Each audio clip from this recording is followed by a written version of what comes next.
প্রভু যিশু বলেছে, দুইয়ের অধিক যেখানে বসে আছে সেখানে আমি উপস্থিত আছি। প্রভু যিশু আজকে আমাদের অনেকজনকে সাথে নিয়ে এসছে, তাই আমরা আজকে উপস্থিত।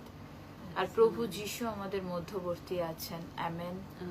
আজকে থেকে যতজন আমরা প্রত্যেকটা রাতে প্রার্থনা করব, প্রত্যেকবার ঠিক এরকম ভাবে প্রার্থনা করব, প্রত্যেকবার প্রার্থনা করে জানছা করব ঈশ্বরের কাছে, ঈশ্বর তখনই আমাদের দেবেন। আমেন। আজকে আমরা সেই আনন্দ, সেই উল্লাসকে আমরা এগিয়ে নিয়ে আসি, যে আনন্দটি আমরা প্রত্যেকটা প্রশংসায় প্রভু যিশুর গীত গাইতে করি। আমরা প্রশংসা করি ঈশ্বরের, কারণ পিতা বলেছে যত তুমি আমার প্রশংসা করবে তোমার জীবন তত সুন্দর হতে চলেছে, তত আনন্দিত হতে চলেছে। হালেলুয়া।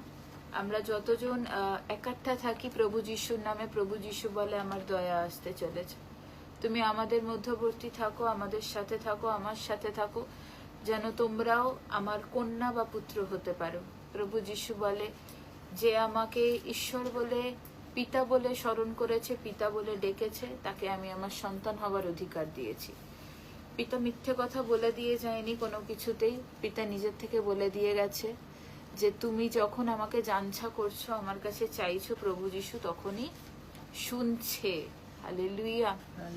আমরা তত প্রার্থনা করি, আমরা তত জানছা করি, যত আমরা প্রার্থনা করতে থাকবো, যত আশপাশে আমরা যত অ্যানোয়েন্টিং অয়েল দেব ঘরে, যত আমরা স্প্রে করব নিজের উপরে, যত আমরা অ্যানোয়েন্টিং অয়েলকে নিজেদের ঘরে লাগাবো, ক্রুশ করব, প্রভু যিশু তত আমাদের হোলি স্পিরিটে রাখতে চলেছে। আমেন।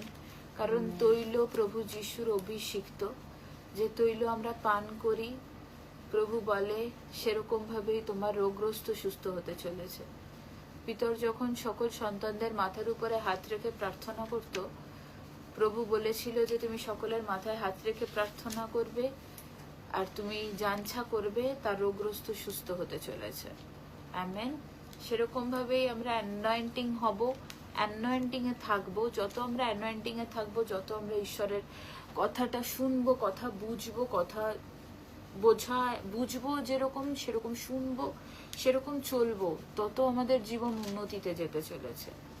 আমেন। আমেন। আমেন। আজকে প্রভু